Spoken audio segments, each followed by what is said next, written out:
Welcome, everyone, to this exciting virtual session titled The Heirloom Gardener, Traditional Plants and Skills. We have with us esteemed garden historian and ethnobotanist, John Forti. John will be sharing inspiration from a long history of heirloom preservation, garden craft, and cultivating a happy homestead. John Forti has directed gardens from Plymouth Plantation Museum, Strawberry Bank Museum, Massachusetts Horticultural Society, and Bedrock Gardens. He has served as board chair for New England chapters of the Herb Society of America and Slow Food USA. He has won numerous awards for historic garden preservation, children's garden design, educational exhibits and apps, as well as the award for civic improvement from the Garden Club of America, and most recently, the Award of Excellence from National Garden Club. His book, The Heirloom Gardener, Traditional Plants and Skills for the Modern World, has been a best-selling garden book nearly every week since it was released. His posts as the Heirloom Gardener John Forti go out regularly to millions on Facebook. Please join me in welcoming John Forti. The floor is yours. Thanks. Appreciate it very much, Nicole. And thank you, everybody, for being here. Happy spring, finally. I love it when we pass through and we have the vernal equinox to give us a little bit of encouragement, even though lingering winter is still often with us for a while. In my own yard here in Maine, I have snowdrops up and daffodils budding, but I know you're from all over the country, and I'm sure you're seeing different signs of spring, but any are welcome at this point. I think because when I went to log in, I had to, well, I didn't have to. Zoom required me to update my Zoom account, which just 2 days ago was fine. We'll slowly work our way into the talk just because there are people still rapid fire coming into the room. But I guess I'll just start off by saying thank you for joining. And if you can possibly, there's a little panel that has my picture, your picture, and a few others. Just go ahead and reduce that so that it's not taking up space on the screen, because my talks are pretty image rich and you'll lose a lot of the talk. So if you don't mind, maybe just go ahead and hide that thumbnail video view. And I'll start wending my way into the program today. So I guess while we're in chatting mode, I'll ask you, how many of you have found the last decade really relaxing and an unstressful time in the world? I think for most of us, it's been a challenging decade. We're moving through a lot in the world, and one of the things that's just always been meaningful and a help is gardening. And so about 4 years ago now, 5 years ago, when Timber Press asked me to write a book about garden history, I said I didn't want to write another book about the homesteads and everybody that's been written about, but really explore how all of our ancestors lived from their backyards, enriched their lives through the gardens and the byproducts of their gardens, using traditional plants and skills that really, I think, are things valuable for us to take into the future, because so many of those skills that they carried were earth-centered and really help them work in consort with reciprocity in the environment, because there's a give and take. If you build the soil, you get better gardens. If we work to enrich, we also see the benefits of those things in our gardens. So let's see, I'm gonna move this floating panel away, and I think enough folks are in now that I'll just start in. So again, for the challenges we've all been facing, I've always loved this adage that when the world wearies and ceases to satisfy, there's always a garden. And so that was really the approach I took in writing this book. But also, what I'll do today is take you through a lot of the different concepts in the book, different essays that it covers. Um, the book is beautifully illustrated by Mary Azarian, who does these woodcuts that you see throughout the talk as well. But I write the book as a reminder that each of us gardens in a way that we really become a curator of our own personal and environmental space and well-being, just each of us in our own backyards and our own landscapes. And those really help us make a difference, one garden at a time. It's that whole thing of, work locally, think globally, act locally. We can make a difference in our environment.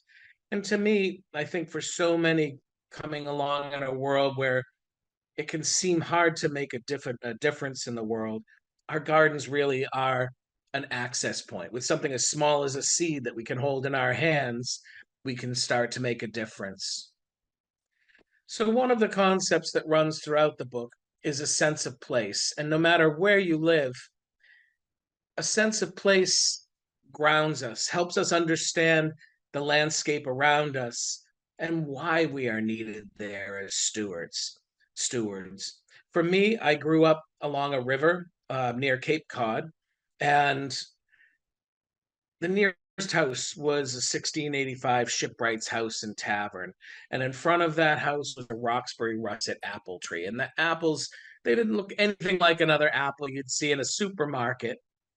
The bugs left them alone because they have durable skins, but that's another reason why, as an heirloom or a heritage fruit, they came down through the ages. You didn't need modern sprays and chemicals, but they endured, and the whole neighborhood would be up in that tree playing. Stone walls ran through the woods that remind us of a past where this land wasn't woodland as it is today, but agricultural ground where people farmed and raised animals. The well on our property had served generations since the 17th century, and the springs below that, people throughout all time as a source of drinking water. I quote Linda Hogan in the book writing, and she's a Chickasaw writer, and she says, walking, I'm listening to a deeper way. Suddenly, all my ancestors are behind me. Be still, they say, watch and listen. You are the result of the love of thousands. And I could feel that even as a small kid swimming in that river or raising wild rabbits that whose families were broken apart. The stone walls and the placement of each stone, the well, the pathways through the woods, all told stories of the people that had been there before me. The people that named a shipyard at the foot of the landing by my house, which hadn't existed in over 100 years, the Fox Hill Shipyard. But every year, those fox still came to play on the hill behind our house. The lady slippers grew on the hill behind our house, which the Wampanoag in the region where I live called moccasin flower. These were things that gave me a sense of place, and I'm sure you have them from where you live. Things that endeared you to the environment, made you think about who lived there before you. Let's see. So this idea of cultivating a sense of place in the book is really something it's not a new concept. It's in Japan when I was living there. New scientific studies were showing how the essential oils in plants would affect mood and well-being. They call it Shinrin Yoku or forest bathing, with the idea that just walking in the woods can be an essential for our health and well-being. The Irish write about Tenalach, which is used to describe the relationship we have with the air and land and water, and the deep connection that literally allows us to hear the earth sing. And so for me, I find those local models in what helps to cultivate a sense of place. It can be in the red-winged blackbirds that are now landing in the marshes and singing before the spring really even fully arrives. It can be on a shoreline path or wild roses that are growing, an old farmhouse nearby or town center that reminds us again of who left a legacy in a landscape before us. On the bottom right, I have an image of of Ralph Waldo Emerson, and a maple tree above him being tapped for maple syrup, as they are all around me right now. And really, I do a lot of work in the local foods movement, based in this idea that he would say, buy maple syrup and maple sugar because then you're helping your neighbors thrive.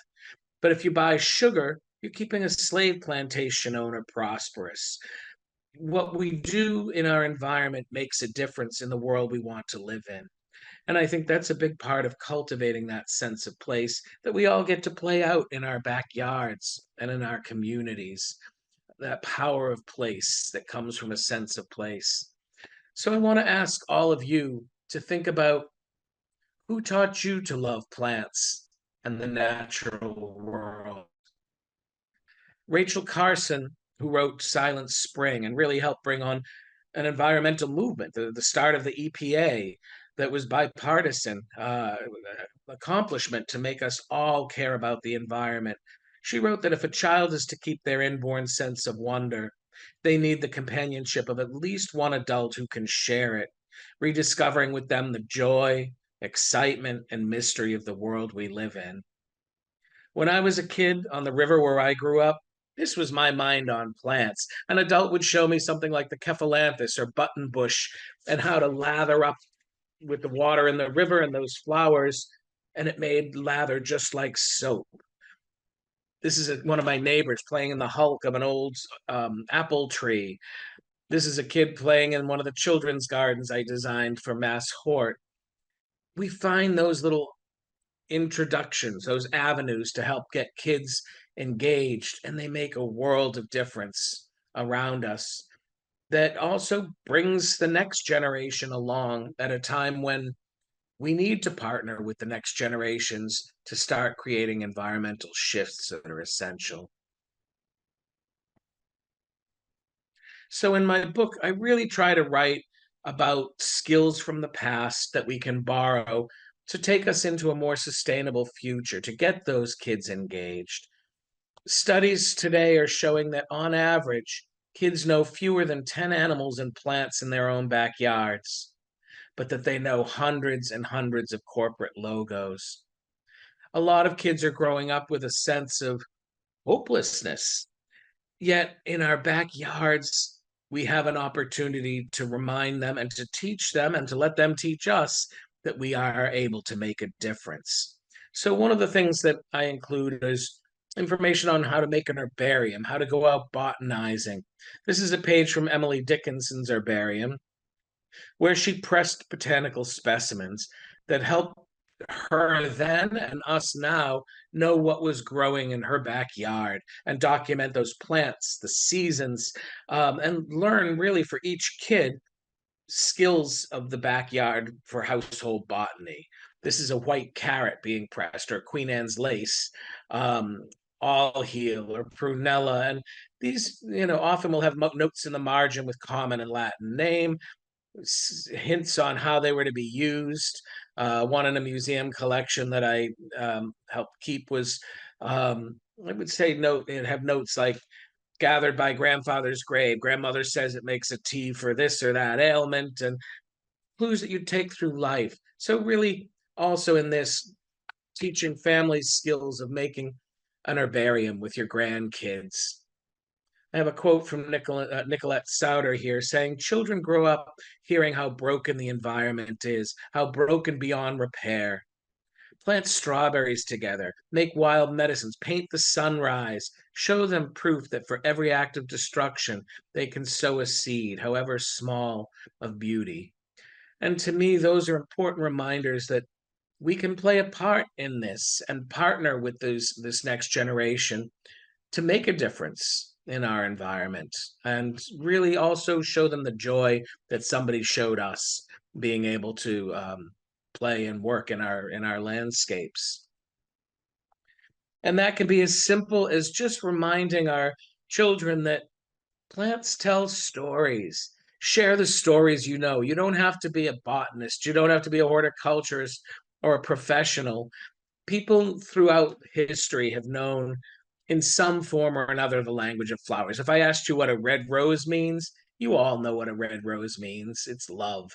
And there were so many ways that this carried over through in the names of plants, things like forget me not or violets were said to be the most evocative scent because you can only hold the scent for 7 seconds. So it comes and it goes and it comes and it goes and reminds you of the scent that's present. There's native stories in the landscape. And really, when people were celebrating the language of flowers, especially in the 19th century, making these posies and tussy mussies, it was kind of like the emojis of today with maybe a little more class, uh, playing around with the idea of sending secret messages back and forth with the meanings that flowers held.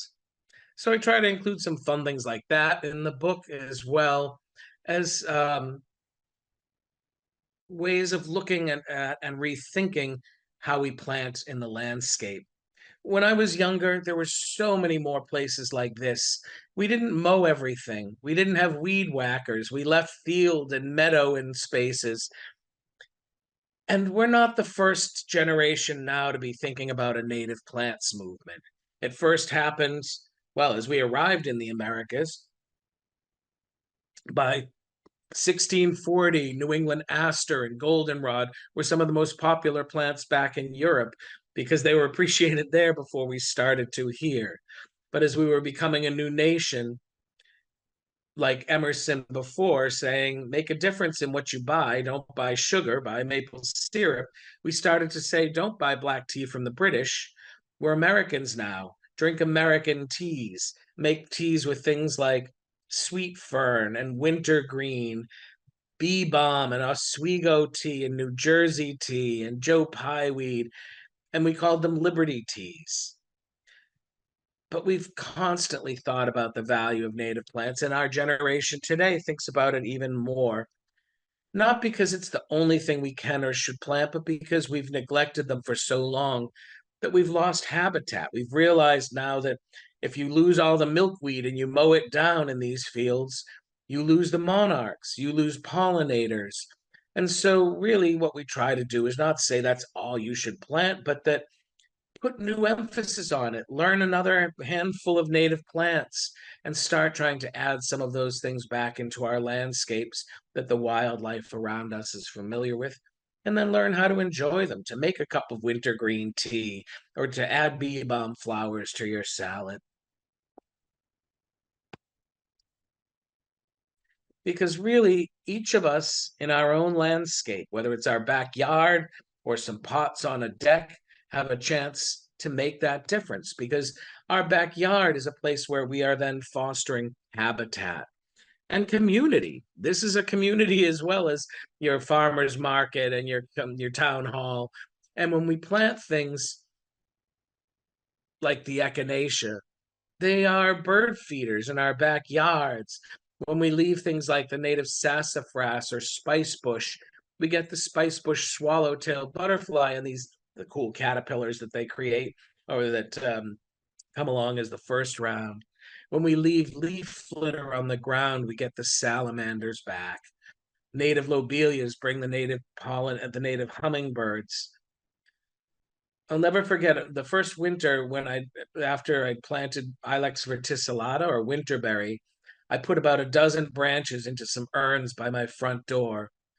I'd never seen a bluebird here in Maine, but during the first blizzard of that winter, I think it was 14 bluebirds came in and ate every single berry off of that winterberry.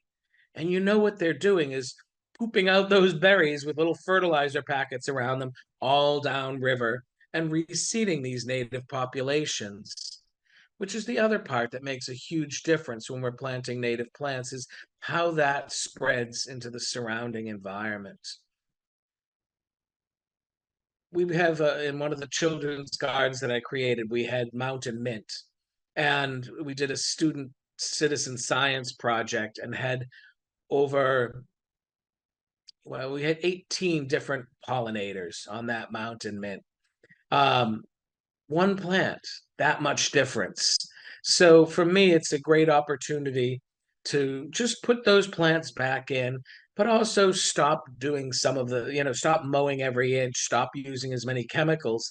Because on a summer night in my yard, this is what I see. I get back whippoorwills and fireflies and crickets and mayflies and June bugs and all the things that we've seen disappearing, the tree toads and peepers that have just started to come out this week where I live. Oops. I also really like to start with native layers. And if any of you work in school gardens or help out in your grandkids or your kids' schoolyard, this idea of planting beans, corn, and squash together is native. It's traveled across the Americas, and the corns vary and the beans vary. But this was what brought genetic diversity across the nation, but also crops that fed us all year long. All three crops grown together give us, we know today, the highest yield of any other method of planting known in the world. It gives you a completely nutritionally balanced diet, and all of those crops can be stored over winter, and could be long before refrigeration. So it's a huge impact that can be made when we try to grow those. But the three sisters also had other relatives in the garden, things like groundnut or Apios americana, this root tuber that's edible like a Jerusalem artichoke or a potato, that would grow, but also bring pollinators to the garden. Jerusalem artichokes that would bring pollinators to the garden, but they call them potatoes of Canada, because it was an edible root crop that you could eat from fall all the way through until spring. We also had a lot of regional indicators for planting time. This is called shadbush or Amelanchier canadensis. When that blooms, we know it was safe to plant those three sisters. So partly when we learn more about our native plants, we're learning more about how to live, again, in consort with our environment instead of in opposition to it. Another skill I write about in the book is foraging. How many of you, do you think you grew up foraging? You know, if we were all together, and I was asking in a room, I'll typically see two or three hands go up out of hundreds of people sometimes. But often what we need to do is recognize that it's not just hipsters in Brooklyn that get to own the idea of foraging. We all grew up foraging. We'd go out to gather blueberries and blackberries, raspberries, and rose hips for tea, all kinds of things, black walnuts. This is a whole community out chestnutting in the 19th century. I'd go out and gather mushrooms with my grandmother. This is working on a story for NPR with my friend Kathy Gunst, who does a food segment on Here and Now on ramps and how to sustainably grow your own ramps instead of foraging. Because also we've learned from history that sometimes foraging can have an adverse impact on our environment. So in the book, what I really try to do is suggest ways that we can grow things like fiddleheads and ramps and Juneberries in our own backyard so that we don't have to go trumping through nature and endangering wild populations. When a fiddlehead fern, if you've ever eaten them, it's a delicious New England native, but they grow in most all of the country.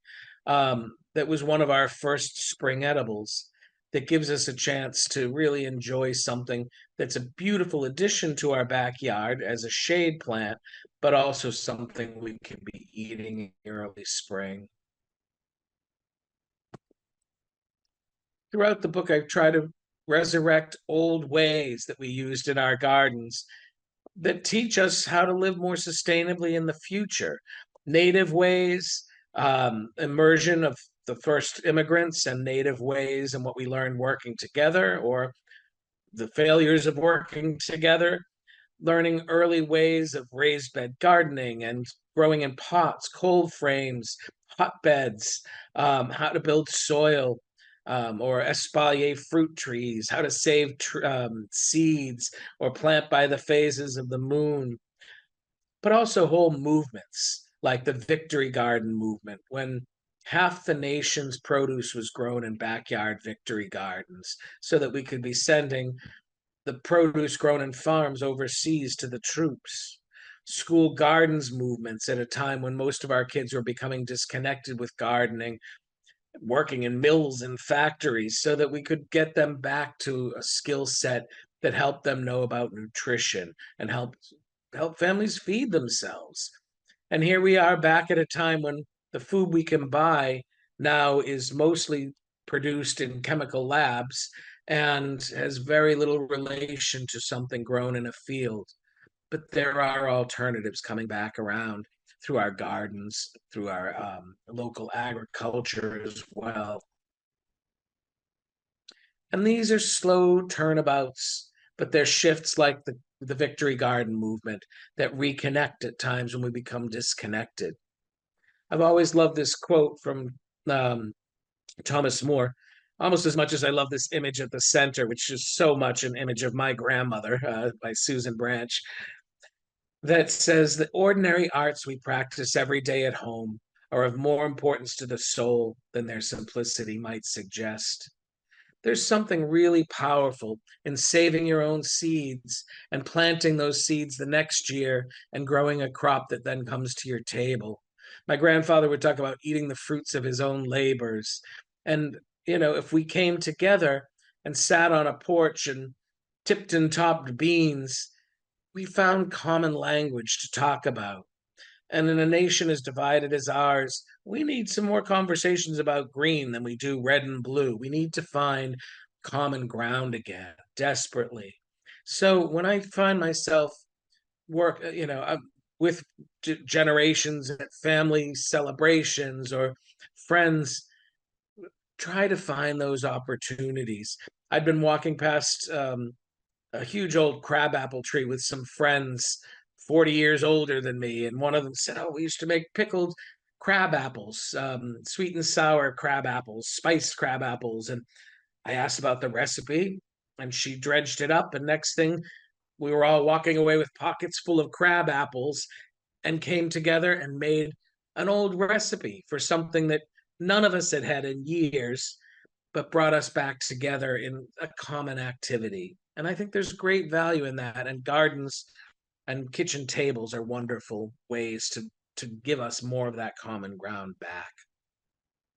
Another thread that I write about throughout the book is heirloom plants.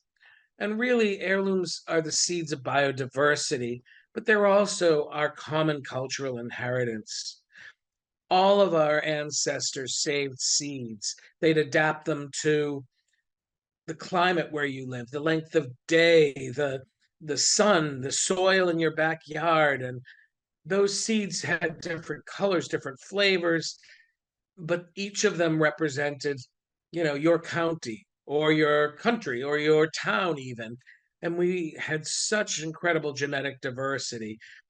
This is a seedsman's chest from 1870 in the New Hampshire Farm Museum. And there were almost 20 different New England seed companies in that one seed chest represented. And most people were still saving their own seed too. But what happened is after World War II, the chemical companies bought up most of the seed companies, and we started to lose that the regional variations on our crops. The interesting things like the Boothby blonde cucumber that was saved by a Maine farm family, or a white eggplant that reminds you why eggplant were called eggplant from the start. But we're seeing that turn around now because we're seeing a local farm to table agriculture come back in our communities. We're starting to be able to see more eco-savvy landscaping and the benefits of that farm to table agriculture. In that when we grow locally the things that we eat, we end up caring more about the soil quality where we live, the air quality, the water quality. We don't think about these things. If all of our food comes from industrial fields of 5,000 acres in the Midwest, it's not in our mind to think about how the interconnections work. But as John Muir wrote, when we try to pick out anything by itself, we find it hitched to everything else in the universe. And this makes a difference. This is our local farmers, our neighbors prospering, our earth prospering instead of being depleted by the choices we make. One of the ways that that's really been a huge shift in our culture is through farmers markets and the renaissance of local agriculture. Honestly, on some days when I'm thinking about the state of the world and just holding my head in my hands, I have to remember too, and I write about this a lot, that we have a renaissance to celebrate. We're seeing school gardens, we're seeing local farmers markets that, when I started with the local foods movement about 15 years ago, there were just over 1,000 farmers markets in America. And today there are almost 25,000 farmers markets in America, and they've become the new community gathering spaces. They become places where we suddenly have options for food that, do you remember when, you would have canned peas and canned spinach, and we thought it was the bee's knees because you could eat outside of season. And when those things were first created, I'm sure that there was an allure to it, but we've all grown to know better that these aren't the best foods. And when you eat a fresh tomato hot and right from the sun, like your Victory Garden ancestors, you relearn what what true flavor and nutrition is, and that's an investment into our health and well-being. I love that Michael Pollan quoted me quoting my little old Italian grandmother who was born in the 19th century, saying that it's better to pay the grocer than the doctor. That idea has always existed in one way or another, that you invest in food quality because it's your surest inroad to health and well-being. And yet we all learn on the opposite end of that, that when we buy processed foods, they are one of the surest ways we find ourselves with health challenges. But in addition to health and well-being and community, our food is our culture and our identity and our wealth. So the farmers markets that we can support help bring that back.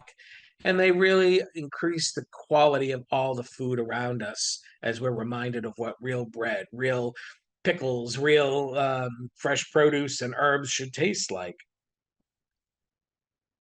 I think the pandemic helped a lot of us rethink food in our lives because we started to have more time to create dishes in our house. For many of us, we remembered how much better we were at cooking than we thought we were, and that it didn't take all the time we thought it did, but that those whole ingredients tasted so much more delicious. So we started eating our own yards instead of going to a store and thinking that it's easier to go to a store and buy something when the drive there and back took you much longer and used a lot of petroleum. So my salads would start to look like everything in my yard that was edible on a given day. And instead of a head of iceberg lettuce with goopy salad dressing, it might have 20 different ingredients because that's what I pieced together from my garden that day. But they were also the most delicious reminder that this is something that we can enrich from our own backyards, supplement from our own backyards, if not grow entirely there. And I think for many of us, it helped us remember that our landscape could be a little bit more like a homestead. Take the pleasure in hanging out your laundry on the days that it's good to do.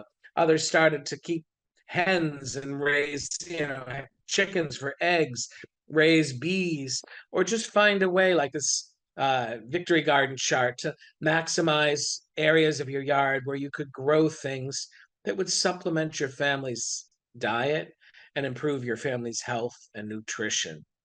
And to me, when all of this comes together in a landscape, it really speaks to a quote that is first attributed to St. Francis of Assisi, and then in this modern form to Louis Neisser, that a man who works with his hands is a laborer. A man who works with his hands and his head is a craftsman, but a man who works with his hands and his head and his heart is an artist. And of course, that's men and women. When we are in our backyards, when we're in our landscapes working, we become artists in that landscape, and we are a contributing factor to the health and well of our family, but our landscape as well. As I write about gardening as a craft, I think like all of us trying to log on today probably realize we're not likely going to get older and wiser about technology, but in our gardens, we do get older and wiser. Every year, a craft is something we build upon. It's one of the things I love about the nature of gardeners, too. It's the reminder that every spring you start fresh. Every year you have your successes and your failures, but you don't let your failures kill your ambition to do this, you start again the next year, applying all the lessons you learned and starting fresh. And by getting yourself engaged, by getting your hands in the soil, it nourishes far more than body. It's body, mind, and spirit, and the earth when you are doing it organically. I think we were all raised in the age that said better living through science meant we should dump a lot of chemicals on the ground. And we've all learned the advantages and disadvantages of that. But now comes a time when we blend old skills with new technologies, new ways of learning about how to garden sustainably, ecologically, so that we can go into a more sustainable and healthy future.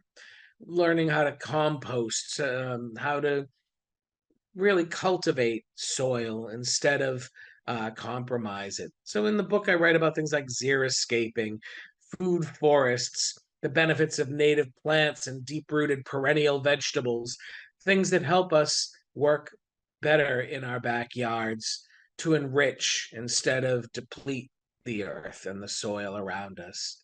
It's not a novel concept. It's not some trendy hipster thing. I love this image here that says, try organic food, or as your grandparents called it, food. Every generation before us until the last 100 years ate organically exclusively. Every immigrant that ever came to the country, George and Martha Washington, Thomas Jefferson, native peoples, it's all been organic. That's what's tried and tested. But now we're learning better ways still to keep building on the soil quality. And local farming is also helping us bring back new models of success to do that agriculturally or in our own gardens. And science is helping us realize that organic food versus commercially grown conventional agriculture, food that's not stored and shipped as ours often is over 2,000 miles and weeks on end before it's ripe for harvest, but true locally grown, organically grown food can have as much as 70% greater nutritional value. So you're really getting more minerals and vitamins, health giving attributes through all of this. Aldo Leopold wrote, we abuse land because we regard it as a commodity belonging to us. But when we see land as a community to which we belong, we may begin to use it with love and respect.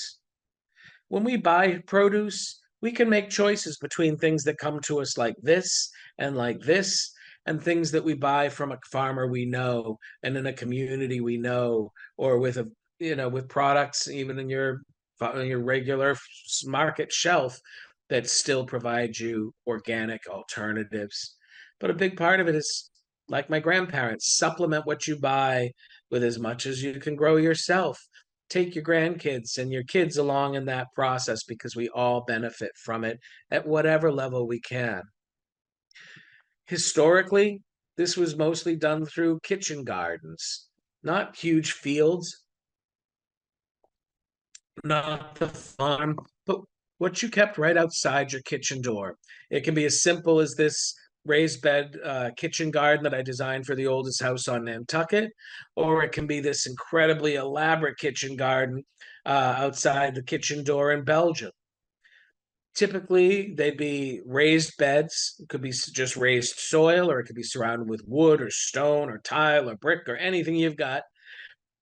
But by having it outside your back door, you interact with it every day. For me, I'll go out with a cup of coffee or a cup of tea in the morning. I'll maybe pull a few weeds and then I'll notice what's out there that would make a good contribution to supper and help supplement those things. I might pick a bunch of herbs and put on a pot of tea. So I have some herbal tea to hydrate me. But most importantly, our kids grow up knowing where food comes from.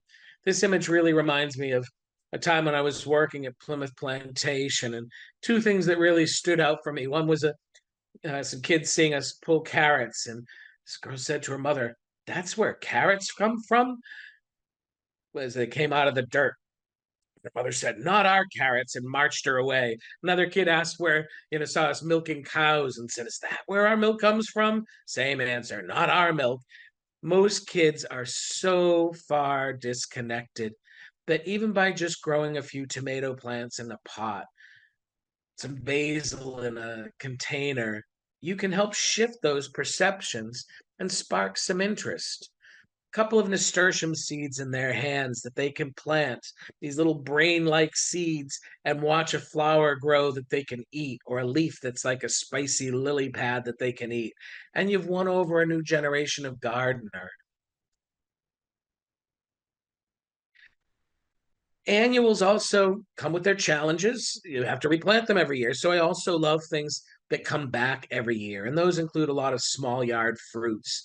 We don't have to grow whole orchards, but we can put in an apple or two, some pears, some blueberries. If you don't have a big yard, you can espalier them against a wall in any number of fashions. But you can grow cherries. You can grow cranberries in a garden. It doesn't take a bog. Raspberries, elderberries, gooseberries, and currants, or one of my favorites that's underutilized, quince, are all things that come back every year. And that means a lot to me because you just get to enjoy each in their season. And especially these small yard fruits help string us along while our garden and field crops are coming in. I also really, as I was mentioning, write about gardening as a craft because we used to know how to graft our fruit trees, how to build up the soil in our gardens, how to save those seeds. Our kids understood how to do this too. Um, we understood what it was to get maple sap at this time of year and turn it into syrup, or how to can our and put up our produce and food for winter. We knew how to put up and preserve the herbs we'd use by drying them or making pesto, which just means paste. And that's a way we'd grind them up and add oil so that even before refrigeration, they'd last all winter long. But also, our ancestors knew deeply in this craft of gardening about food preservation and really about food safety in many ways. If my grandmother used a wooden cutting board, she rubbed it with lemon or garlic to keep it safe. If our ancestors used sage, well, think about how you most commonly know to use sage. It's probably in your Thanksgiving stuffing. For hundreds and hundreds and hundreds of years, people have put sage in stuffing and into sausages because it was a flavor that they came to know and appreciate, but also because today science proves it in a different way, but it brings on food safety. Today we know sage is antibacterial, and we know that the bacteria would most likely form first in the cavity of a bird. So we always put sage into our stuffings. These are things that were an accumulation of knowledge passed down through oral histories and recipes because people observed those things closely. And those are the things that, and throughout my book, I try to reintroduce so that we have better ideas that we shouldn't have lost along the way. They can also be fun craft ideas that help us pick up the free fall in our yards, or if we're pruning the water sprouts in an orchard, how to make things like wattle fences, arbors, garden beds, and trellises, compost bins, instead of going to a store and buying cheap plastic um, fences and bins that will end up in a landfill in just a couple of years. These won't last forever, but they are a great craft to make every year. And our ancestors would do it by coppicing and pollinating trees, or just using what you're pruning around your yard. It's like weaving the side of a basket on the stakes that you sink into the ground. And it's one of the most beautiful ways you can play around in your landscape with an old craft that saves you from buying other things along the way, and also driving back and forth to stores to do that. Also, it's just a reminder that there's a lot of fun in doing these things locally. Like the sage that went into stuffing, we also, before hops came in as the universal flavoring in beer, our ancestors knew many different seasonal beers and ales. And that shows up in the name of plants. We knew plants like ale cost or mugwort or ale that became our brewing herbs. In spring, you might have spruce tip ale. You might throw in sassafras chips, and people had so many different flavors that came through.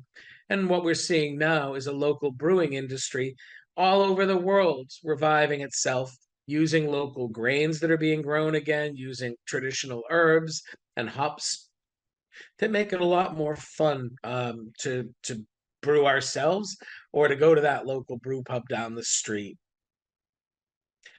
And all of that, there's a crossover because herbs are plants that we have used for centuries to improve our health and well-being.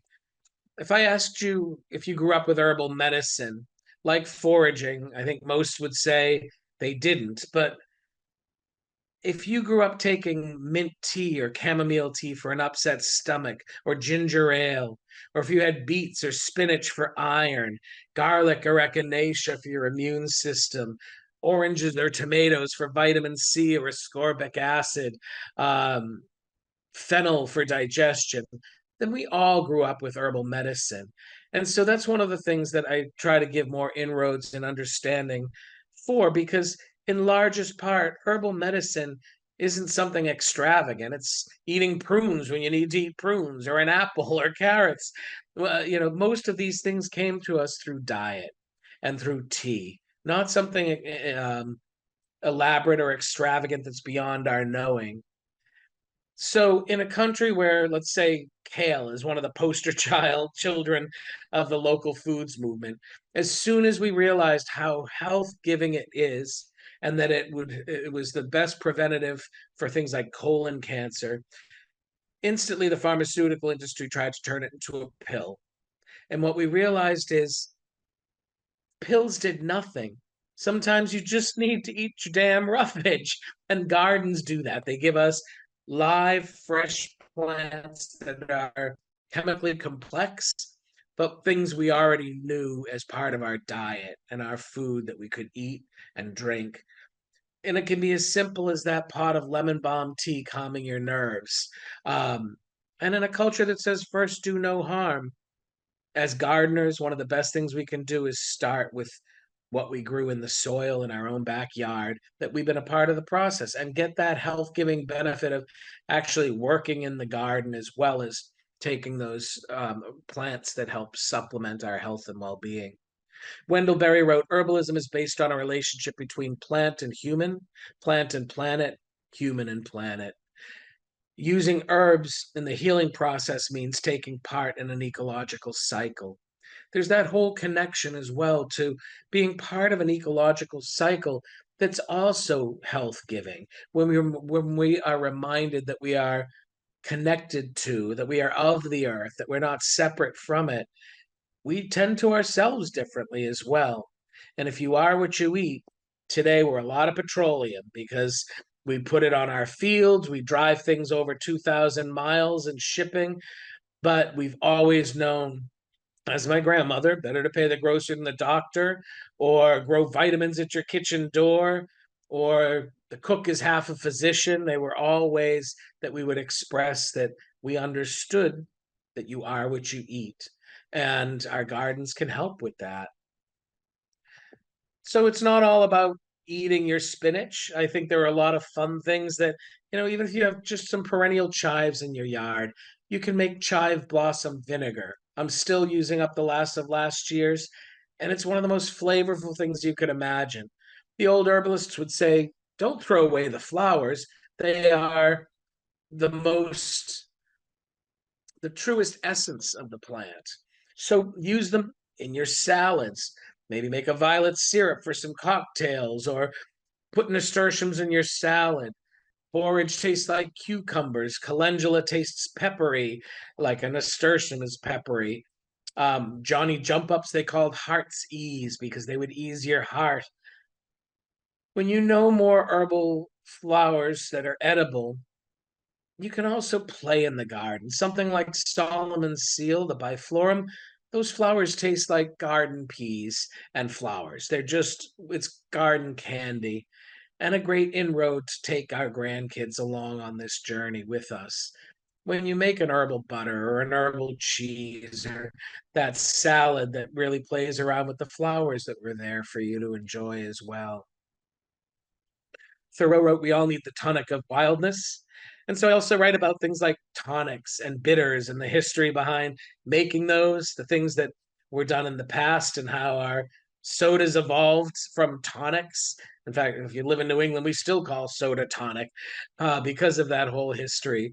But looking at the health giving properties in these things and finding ways to grow out many of the plants like the bee balm and gentian that were used in them, and making our own, cordials and liqueurs and because historically, we call it a cordial. A cordial is basically a tincture with some sweetness in it, honey or maple syrup or sugar. But it did more than make you cordial if you were trying to live through a cold winter. But things like elderberry, it's antiviral. So and it's great for as an expectorant and for lung support. So it's part winter medicine as well as something that we can make that helps us remember summer as we're sipping something to get warmer in winter. And there are so many different things we can make from our own gardens and landscapes. So I write about making cordials and cocktails in the book and really getting back to connecting to living seasonally and celebrating those traditions. Maple syruping when when the sap's rising in trees, making things like lavender wands with your grandkids when the lavender's blooming, pomanders you know, when you look at traditional holidays, they all go back in the recipes and the decorations to whatever was blooming at that time, whatever was available at that time. So maybe in winter, for um, for decorations, you had holly and ivy and rosemary and bay. That's all that was around. I think the only thing I grew up knowing about seasonally was rhubarb and strawberries. But there was so much more in our year. Wintergreen and the fruits of that in winter, plants like sweet cicely or Murus odorata that comes up and grows as a perennial almost 10 months a year. And it tastes like anise, but you can eat everything in it, the seed, the flower, the leaf. So I'll be putting them in salads in a few weeks. Um, Things like making pesto or St. Bridget's cross or beach plum jam. We knew a calendar that took us through all of these connections to celebrations that were community based, earth based, and based in the natural world and what we ate from it and how we stayed well in it. And I take examples of things like May Day, where we make May wine with sweet woodruff and maybe a few rose petals. We go out and gather in the season and strew flowers on the streets. We'd go around maypoles dancing and bring May baskets to neighbors' doors who maybe had been behind closed doors in the cold for a long time, just to rebuild community ties. Celebration together is huge, but so is reconnecting with the earth. When asparagus comes up, it's asparagus season and then it's gone.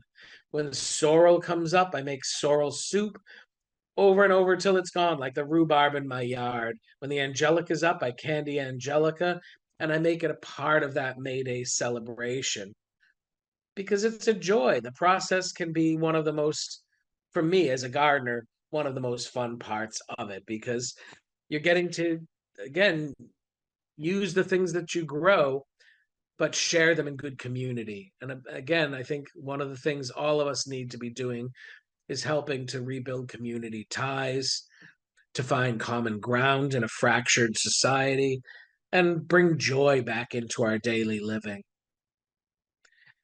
We're not the first to live in challenging times either. And that's why wreaths have always been like a portal on our door to a reminder that at any part of the year, this is the wheel of life that we're living through. And sometimes you're down here thinking, oh, this will never end, or this winter won't end, or administration, or what a season. But you build the wheel of life and you put it on your door to remind you that we just keep circling through that wheel of life. But that we should also make it a joy and a celebration. My Irish grandmother would say, and she loved bittersweet in a wreath. And I know better than to make a wreath of that now, but she loved bittersweet because she said it was the reminder that life is bittersweet, but you can never forget the sweet. These are the things that help us put up and celebrate all aspects of it and the season that we're living in at the time. And I write about things like lawn because we were all seeing shifts in the way we live in the world.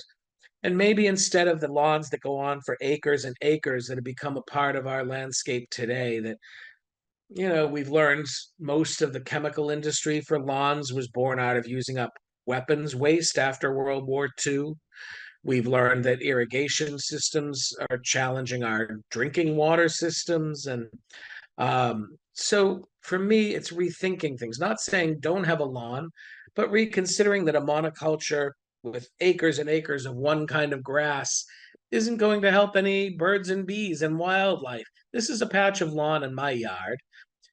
But what I've also done, besides bring back biodiversity and pollinators, is leave the margins, like this beautiful woodcut in the book, so that they grow back along those edges, so that wildlife can come back into the space. And so the seeds of what I plant can spread off into the wind, so that kids can have fun again playing in that landscape. Um, we didn't have a lot of dandelions in my lawn growing up as a kid because my Italian grandmother would be out there with a penknife in spring, digging them up for those first greens, the bitter greens of spring. And then I do it now also for the roots that I put in my teas all winter long. Lawns are something that it's really a vestige of the past, but it's not our distant past. We only started keeping lawns in the late 19th century when carpet sweepers were adapted to become lawn mowers. And we started to have lawns to represent that we were now part of the leisure class that came about because of industrialization. But I wonder how many of you think you've really gained leisure time because you have a lawn? Probably nobody. And probably none of us really need to be putting all those chemicals down or water down, but reevaluating, letting parts of it grow back wild along the edges and letting those other parts grow more diverse in the spaces where it suits us. You know your own yard best. If you have kids or pets and you want some areas mowed short, whatever, you know your yard, but the idea is to minimize the impact we have, but also our engagement and enrichment of the natural world in those spaces that we get to enjoy as well. When I leave things to grow up in the edges on the margins of my yard, this is what I get: ironweed and Joe Pye weed and boneset and spirea and asters and goldenrod. If you mow it all, you don't have that. But when you let it grow, not only do you see the beauty in that and the pollinators on it, but it all takes to wind, and all of those seeds blow down river into so many other landscapes. And on a good summer night, I'll see 10,000 fireflies in my backyard. And if I look across the way to another yard with their Chemlon trucks or whatever they might be, not a one. And it makes a difference if we mow a monoculture or if we make our gardens enrich our landscape. So I include this quote as I'm tying things up from E.B. White that says, I would feel more optimistic about a bright future for man if he spent less time proving that he can outwit nature and more time tasting her sweetness and respecting her seniority. Well, with that, I want all of you to think about who taught you to love plants and nature and ask you who you're mentoring now, because our grandkids need it, our kids need it, especially kids, and all of us feeling somewhat helpless in the world today to affect change. Just know that the worst thing we can do is give up hope or think it's beyond us to affect change, when really in our backyards, that butterfly weed you plant or the milkweed you enable to grow back is making a difference, even if it's to that one monarch or those 50 bees. But it also helps us, like Rachel Carson, recreate environmental movements that fit the day and the needs of the day around us, but also that bring it back home so that we and our kids remember what it means to put our hands in the dirt, make a difference, and also improve our own quality of life in the process. So, with that, I'd love to just say that if you have not read the book, my book is, I'm sure, at your local library or your local bookstore. Um, if you don't have one, I hope you get one back, but you can also find it online. I have a page on social media called the Heirloom Gardener, John Forti, on Facebook. And if you can, jump over there now and look up the Heirloom Gardener John Forti and follow the page and say hello and that you came through this talk. And I'd love to have you join with the others there. I try to post pretty much daily something relevant, something that's seasonal and that's going on that we can all learn from, but enjoy as well along the way. As Emerson wrote, the creation of 1,000 forests is in one acorn. And every act that we participate in, every seed we plant, that one acorn could become 1,000 forests. And when you think of the Jane Goodalls of the world that are just always reminding that every choice we make can make a difference, gardening is that greatest reminder for me that that is a way that we can participate. So I hope you'd enjoy the book. I hope I'll see you on Facebook. Also, if you're ever in New England, um, I am the executive director of a garden called Bedrock Gardens. It's a new public garden, a botanic garden that's just opened in New Hampshire on a 37-acre New England farm that's now been adapted to become this amazing oasis of art and horticulture and inspiration that just takes you on journeys through room after room in an outdoor setting with different habitats, all planted to enrich and beautify that habitat and create a place for a beautiful intersection between nature and human beings. So hop onto our website as well, Bedrock Gardens.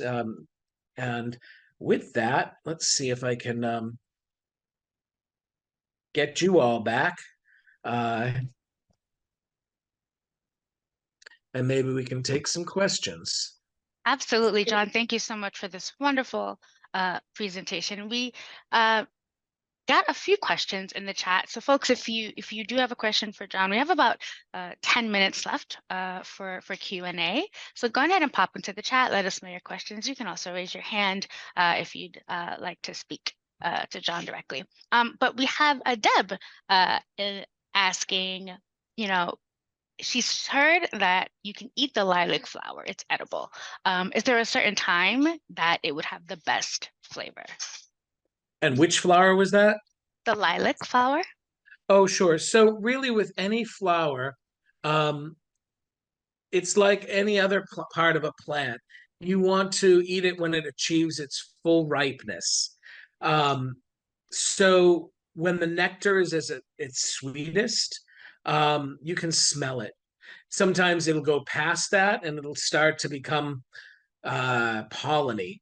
You're not looking for that, but just when it's finally got its fragrance, that's a fine time to be doing it. And you can do that with forsythia and lilac. You can do it with violets in spring, Johnny jump ups, sweet Cicely, chervil, so many different plants that start blooming in spring. I'll even make fritters with dandelion flowers and I'll put them in as buds and then the flowers open up as you're turning them into a fritter. So lots of ways you can play around with edible flowers throughout the whole season. Great. And as Deb is just asking a clarifying question, are you referring to first bloom? Is that when it would be best to eat? Yes. Yeah. Okay. And then I have Jane asking, she's saying that she has her herbs in separate pots. Can she put them all together in a raised garden? Oh, sure. Traditionally, what people would most often do, although not exclusively, is plant a raised bed with the perennial herbs together. annual herbs could go separately, borage and calendula and chervil and summer savory, because your perennials you can always just leave and they'll continue to grow well together. But you can also grow them in a window box or a pot, anything that enables you to grow a few of your favorites. Just start with a few of your favorites. And really, herbs are survivors. Most of them come from, well, they come from all over the world, but many grow along jagged coastlines in the Mediterranean. And, certainly you can give them an easier life than that in your yard. Thanks, John. And then we have a question from Deanna. She's saying she lives in Florida and she wants to grow organic edibles. And she's asking, what's a safe way to control pests? She doesn't want to harm animals or bugs, but she's tried to grow tomatoes and they were covered with caterpillars. Uh, well, those tomato hornworms, if that's what you had, can be they're like dinosaurs of the worm world. They are such a crazy looking, vicious looking thing. But really, I have a rock in the middle of my garden that I just lift the rock, toss them under. I have friends that have chickens, though. And if you have chickens, the chickens love to eat them.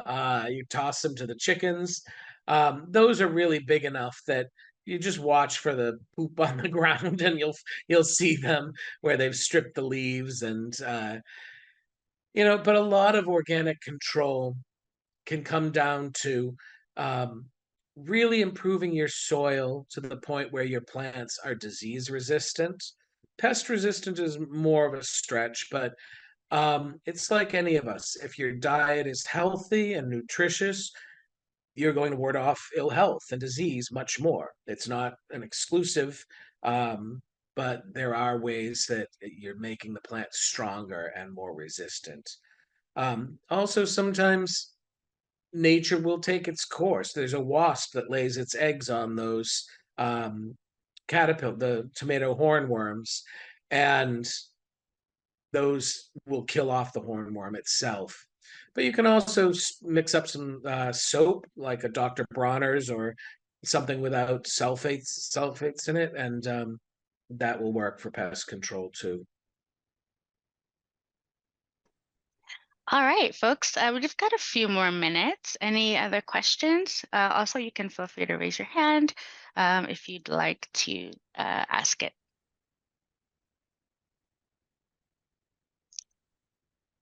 All right, I'm not seeing any other questions.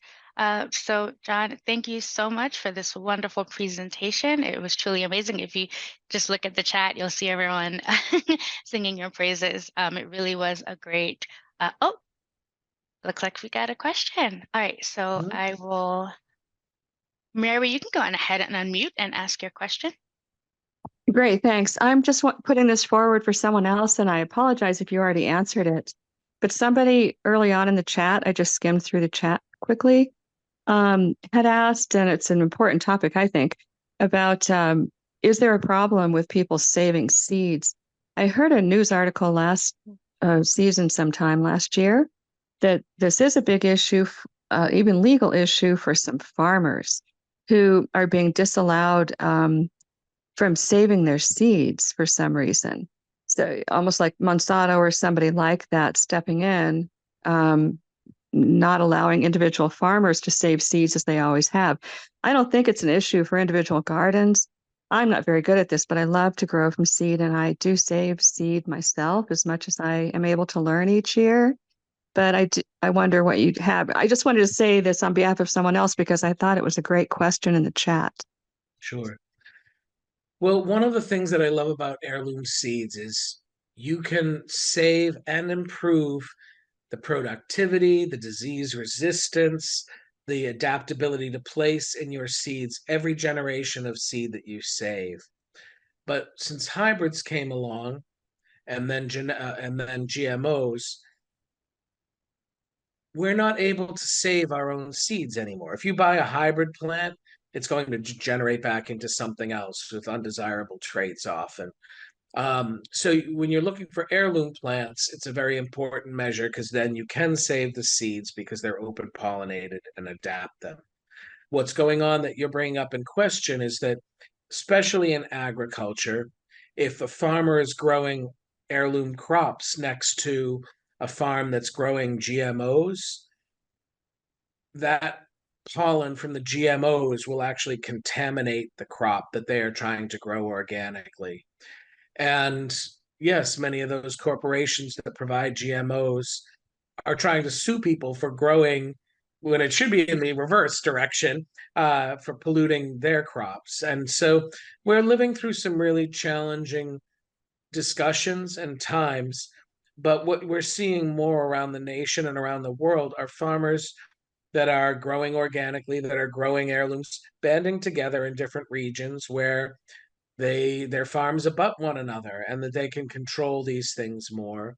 And then also, like many things around our environment, in addition to what we can do ourselves, sometimes we need to work on legislation that changes these, because quite often, as you know, when we formed the EPA, we realized is we can't just leave corporations to think that they're going to, well, to help us think they're going to do the right thing always. Their bottom line is what they see as the right thing. And sometimes we need to create legislation, um, like the book Silent Spring brought on, that help us look at the issues of today, just like we looked at the issues of things like spraying DDT in our generation, because they do affect all of us. They affect us, our diet, they affect our health and well-being, and um, and also the livelihood of people who are trying to grow um, our cultural inheritance out again. Those heirloom seeds were something given to us by all of our ancestors. And as Vandana Shiva would say, if you've manipulated the genetics of a plant, you haven't improved it, you've polluted it. All right, thanks, John. That is all the time that we have for questions. And I just want to thank you, John, so much again for this wonderful presentation. And folks, you'll see that I've placed some links in the chat. You'll see a link to our YouTube page. As a reminder, this session was recorded or is being recorded, and it will be uploaded to that YouTube page in approximately 2 weeks. So you can grab that link. We'd also invite you to share your feedback with us in a quick survey. So you'll see the link to that survey in the chat. We also want to invite you to our upcoming Gardening Tech at a Glance lecture. That's going to take place Monday, March 25th at 12:30 p.m. Eastern. So that link is there. I've also included a link to the handout that's provided in that lecture, so you can get an idea of what you can expect to learn in that class. The next two links that you'll see are one to our Senior Planet Communities Gardening Club. And for those of you who are unfamiliar, Senior Planet Community is our ad-free social platform designed by and for older adults. It's a place where you can share resources and make friends with like-minded people who share your interests. So go ahead and check that out and sign up and join our gardening enthusiasts gardening club. And then the last thing that you'll see there is a one-pager about the Seek app. So the Seek app is basically an app that helps you to go out into your community and take pictures of plants, or find out what plants and other items out in nature help you identify, recognize what they are, animals, other living organisms around you. So that one pager will show you how to download, where to find it, and how to use it out in the community. All right, we want to thank you all so much for joining us today. Do take that survey, let us know how we've done, and we hope to see you online. So for all our gardening enthusiasts, happy gardening. Thank you, everybody, and I hope you enjoy the book. And again, take that energy that we were raised with in our lifetimes and bring it to the next generation. If we partner with them, we can make incredible changes, because it's their will to do it, and we've got the other means to make it happen. So thanks for the good work you're doing. Thanks, Jane. Thanks, Donna. Thanks, everybody that's waving books and saying hello, all the good friends I see out there and all the other faces. But really appreciate you taking time this afternoon, and happy spring.